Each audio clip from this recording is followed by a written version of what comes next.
Euler-Venn diaqramını tamamlayan bəndi müəyyən edin. Biz burada gündüz və gecə brizi üçün oxşar xüsusiyyəti müəyyən etməliyik. A. Dənizdən quruya doğru əsir. Dənizdən quruya doğru əsir gündüz brizi, yəni gecə brizinə xas deyil. Eləcə də qurudan dənizə doğru əsir, bu isə gecə brizinə xas xüsusiyyətdir, yəni oxşar xüsusiyyət deyil.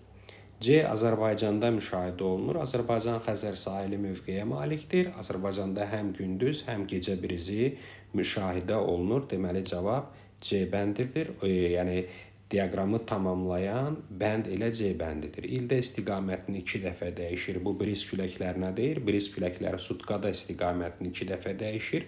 İldə istiqamətini 2 dəfə dəyişən küləklər isə musson küləkləridir. Nəhayət tropik siklondur. Xeyr, gündüz brizi, gecə brizi üçün tropik siklon ifadəsini işlətmək doğru olmaz. Cavabın C bəndi olması öz təsdiqini tapdı. Uyğunluğu müəyyən edin. Biz burada verilmiş çayların töküldüyü okean hövzələrini müəyyən etməliyik. Luara çayı axır Fransa ərazisində tökülür Biskay körfəzinə, yəni Atlantik okeanına. Deməli, birinciyə 3 uyğun gələcək.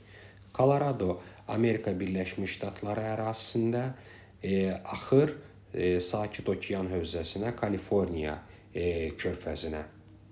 İkinciyə də 1 uyğun gələcək. Nəhayət Murray çayı Avstraliyada yerləşir. Avstraliya alplarından başlayır, tökülür Böyük Avstraliya körfəzinə, yəni Hind okeanına. Deməli, cavab birinciyə 3-cü, ikinciyə 1-ci, üçüncüyə 2-cidir. Cavab D bəndi. Ceyrançöldə yerləşən qoruq və ya milli park. A. Şirvan. Şirvan Milli Parkı yerləşir cənub-şərqi Şirvan düzündə. Deməli, Ceyrançöldə yerləşmir. B. Türyan çay. Türyan çay isə Şirvan düzünün şimal hissəsində yerləşir. Bu ərazidə Ceyrançölə uyğun gəlmir. Hirkan Milli Parkı yerləşir Talış dağlarında. Korçay Milli Parkı isə Kürdən cənubda Bozdağ silsiləsi ətrafında yerləşir. Eldar Şamı qoruğu isə yerləşir elə Ceyrançöldə. Deməli, test tapşırığının doğru cavabı E bəndidir.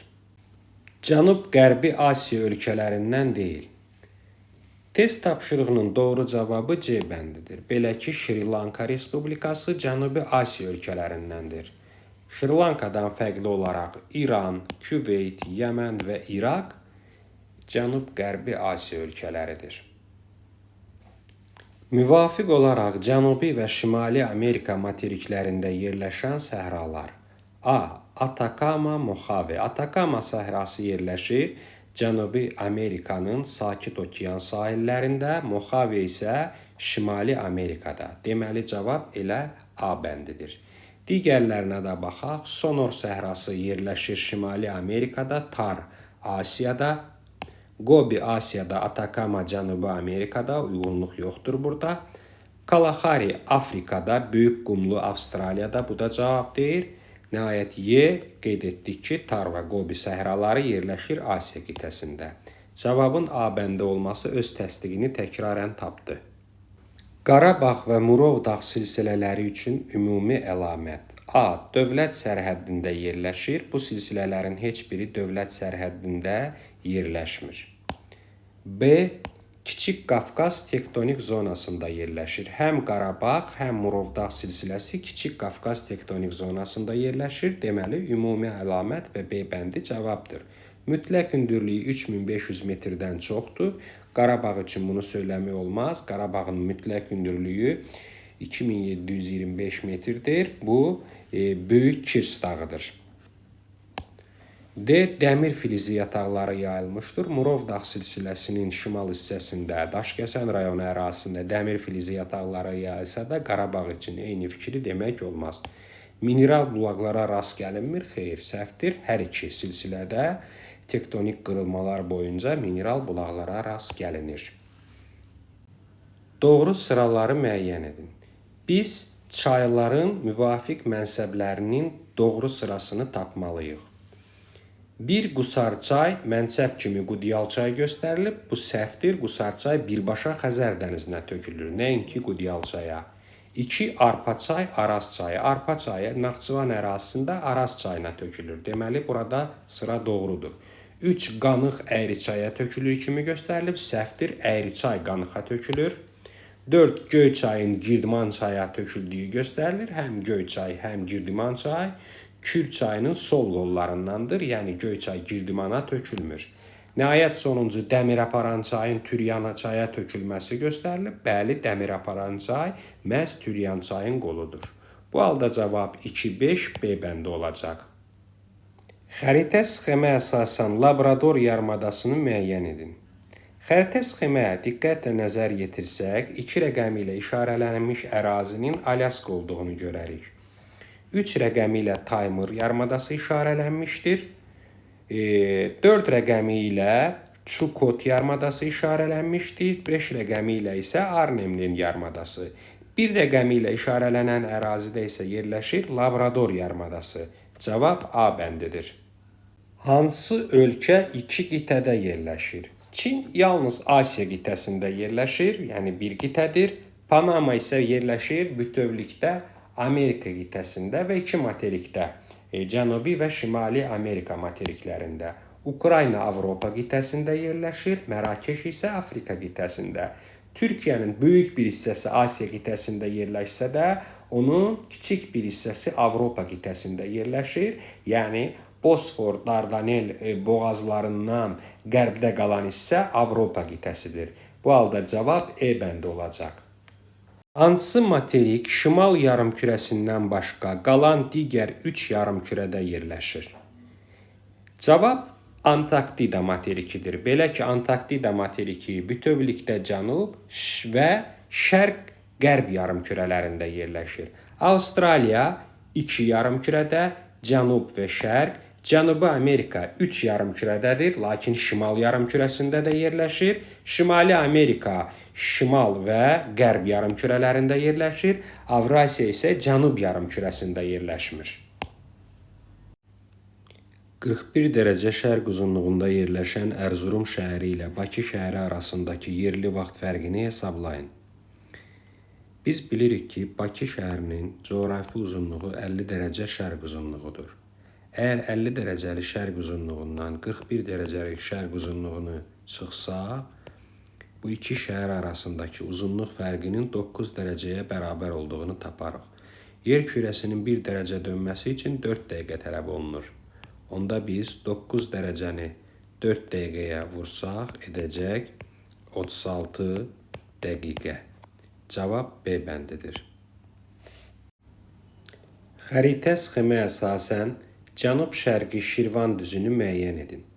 Xəritə sxemə diqqətlə nəzər yetirsək, bir rəqəmi ilə işarələnmiş ərazidə Şirvan düzünün, 5 rəqəmi ilə işarələnmiş ərazidə Mil düzünün, 4 rəqəmi ilə işarələnmiş ərazidə Muğan düzünün, 2 rəqəmi ilə işarələnmiş ərazidə isə Salyan düzünün olduğunu görərik. 3 rəqəmi ilə işarələnmiş ərazidə isə cənub-şərqi Şirvan düzü yerləşir. Cavab C bəndidir. Polimetal yataqlarını müəyyən edin.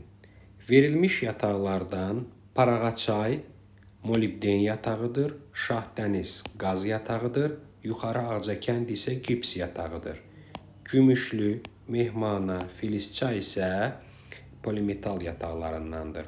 Cavab 1, 2, 4 E bəndidir. Tian-Şan dağları ilə bağlı cədvəldəki uyğunsuzluğu müəyyən edin. A. Yenidən tektonik proseslərə məruz qalmışdır. Tian-Şan dağları yenidən fəallaşmış dağlardır. Qədim dağlar olmasına baxmayaraq, Kaynazoyda yenidən tektonik proseslərə məruz qalıblar. Lakin qarşısına yanlış yazılıb. Deməli, yanlış deyil, burada uyğunsuzluq var. Cavab bu halda A bəndi olacaq. Digər bəndlərə də baxaq. B. Qırışıq faylı dağlardır. Qarşısına doğru yazılıb. Bəli, Tian-Şan dağları qeyd etdik ki, Kaynazoyda təkrar fəallaşıblar. Təkrar fəallaşan bu dağlar da qırışıq faylı dağlardır. Burada doğru uyğunluq gözlənilib. C. Afrika materikində yerləşib. Yanlış yazılıb. Bəli, yanlışdır. Tian-Şan dağları Asiya qitəsində yerləşir. D. Fəaliyyətdə olan vulkanlar mövcuddur. Qarşısına yanlış yazılıb. Bəli, yanlışdır. Tian Şan dağlarında fəaliyyətdə olan vulkanlar yoxdur. Nəhayət sonuncu Asiya qitəsində yerləşir. Artıq qeyd etdik ki, Tian Şan dağları Asiya qitəsində yerləşir. Elə qarşısına da doğru yazılıb. Cavabın A bəndə olması öz təsdiqini tapdı.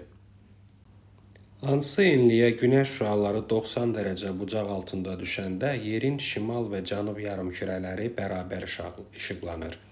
Günəş şüalarının 90 dərəcə bucaq altında düşməsi günəşin zenitdə olması anlamına gəlir.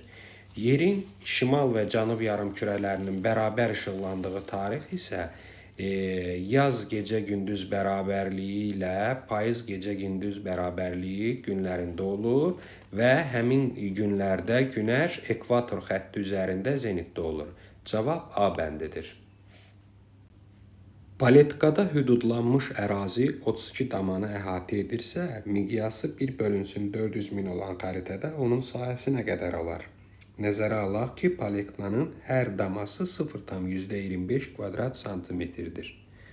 Əgər bu belədirsə, 32-ni biz 4-ə bölməliyik. Çünki 0,25 4-ə vursaq edəcək 1 kvadrat santimetr. Biz əgər 32-ni bölsək 4-ə, bu edəcək 8 kvadrat santimetr. Deməli, xəritədəki sahə 8 kvadrat santimetrdir. Bizim miqyasımız 1/400.000, yəni 1 santimetrdə 4 kilometrdir. Biz əgər ədədi miqyası izahlı miqyasa çevirsək, belə edəcək. 8 kvadrat santimetrdə isə x-dir. Kvadratlarla ifadə edək yuxarını da. Biz bunu kvadrata yüksəltdik. 4-ü də kvadrata yüksəltsək, edəcək 16. X bərabərdir 8 vurulsun 16, o da bərabərdir 128 kvadrat kilometr. Cavab E bəndidir. Miqyassız, konturlu və xətti şərti işarələrlə qeyd olunan obyektləri müvafiq ardıcıllıqla göstərin. Telegüllə miqyassızdır. Çay xətti şərti işarə ilə göstərilir, bataqlıq isə konturlu. Biz əgər müvafiq şəkildə göstərsək, miqyassız olacaq telegüllə 1, konturlu olacaq bataqlıq 3, xətti olacaq çay 2. Cavab 1, 3, 2 B bəndidir. Böyük Qafqaz dağlarında yerləşən mineral bulaqlar. Test tapşırığının doğru cavabı A bəndidir. Belə ki, Şamaxı rayonunda yerləşən Çuxuryurt, Şabran rayonunda yerləşən Qalaltı mineral bulaqları Böyük Qafqaz dağlarında yerləşirlər. Digər distraktorlara gəldikdə isə Bum Böyük Qafqazda yerləşsə də Vayxır Kiçik Qafqazda, Naxçıvanda yerləşir. Cimi Böyük Qafqazda yerləşsə də Şırlan Şuşada, Kiçik Qafqazda yerləşir. İlisu Böyük Qafqazda yerləşsə də Darıdağ yerləşir Naxçıvanda, Kiçik Qafqazda, deməli C-də doğru cavab deyir. Nəhayət Xaşı Böyük Qafqazda yerləşsə də, Quba rayonunda yerləşsə də, Sirab yerləşir Naxçıvanda, Kiçik Qafqaz dağlarında. Cavabın A bəndi olması təkrarən təsdiqini tapdı.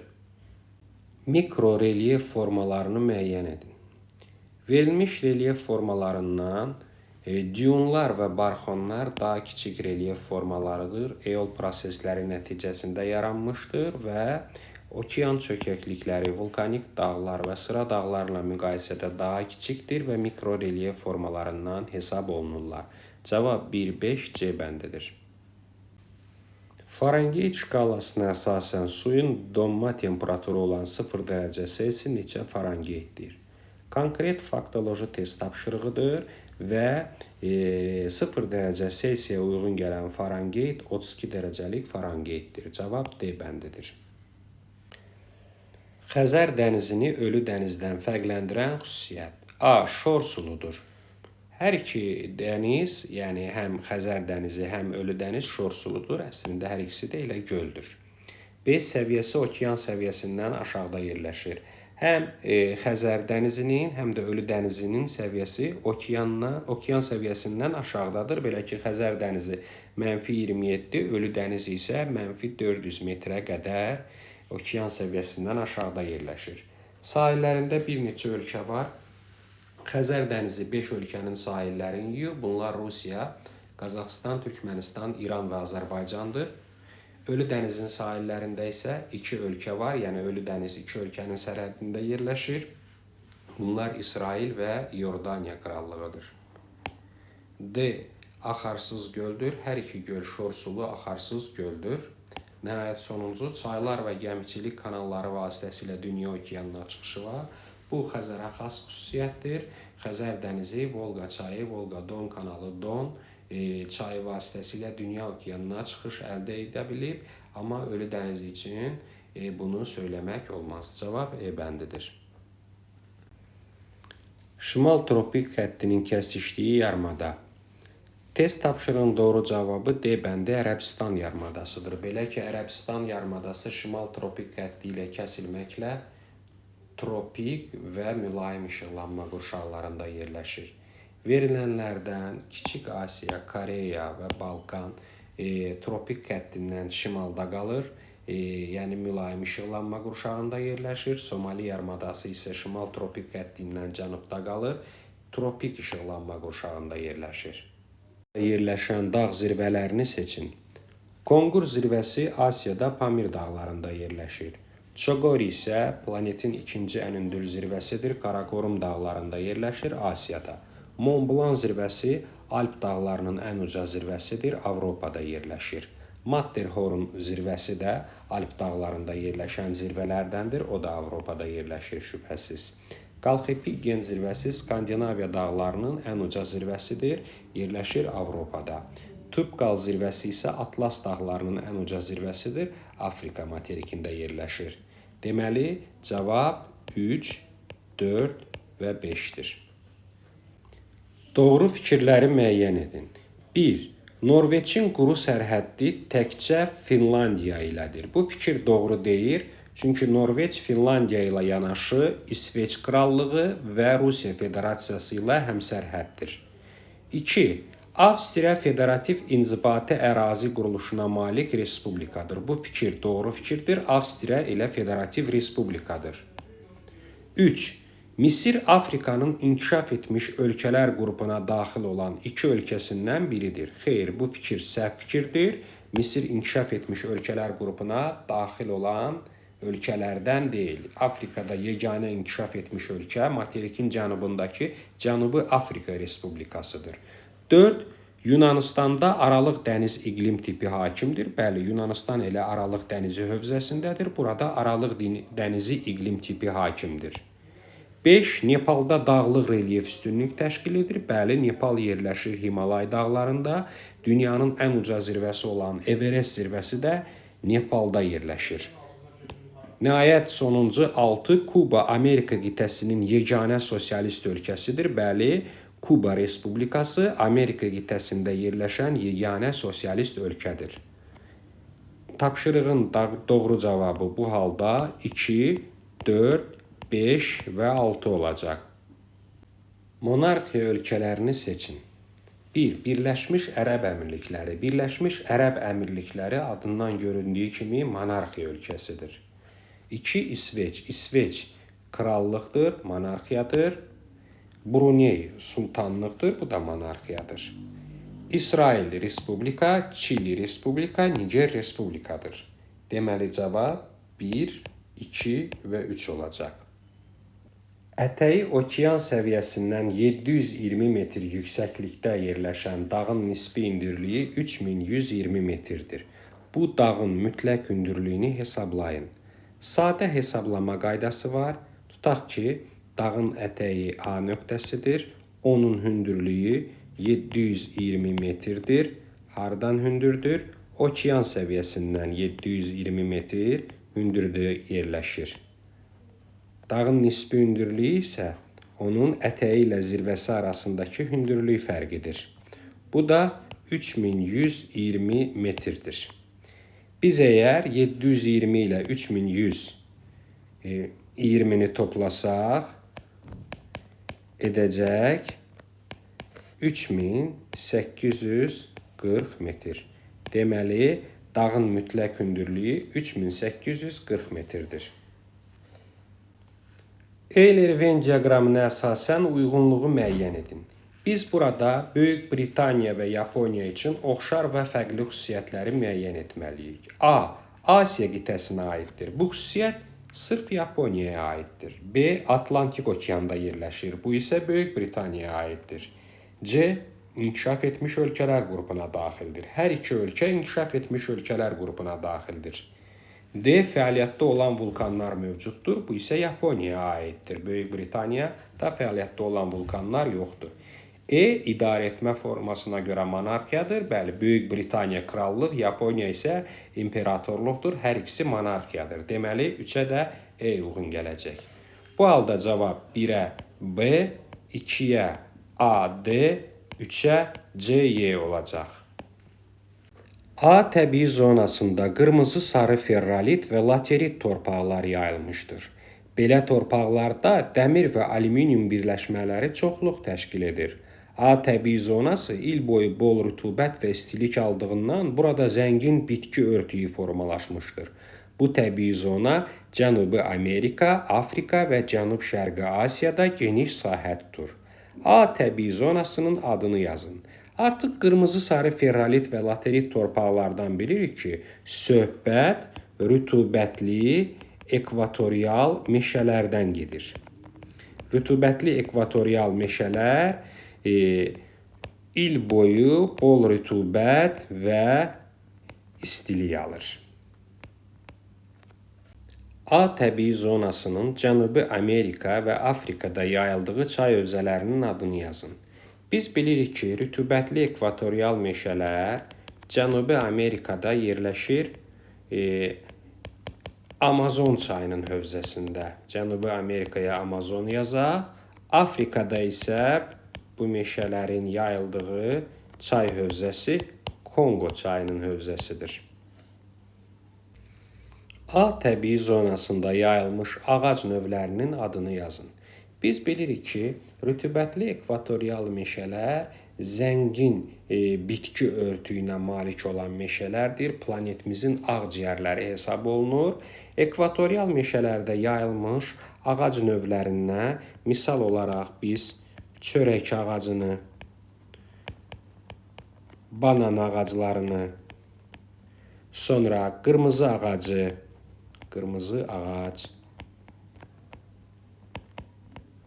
heveya ağacı, təbii kauçukdur heveya ağacı, müxtəlif palmalar və sarmaşıq lianaların adını yaza bilərik.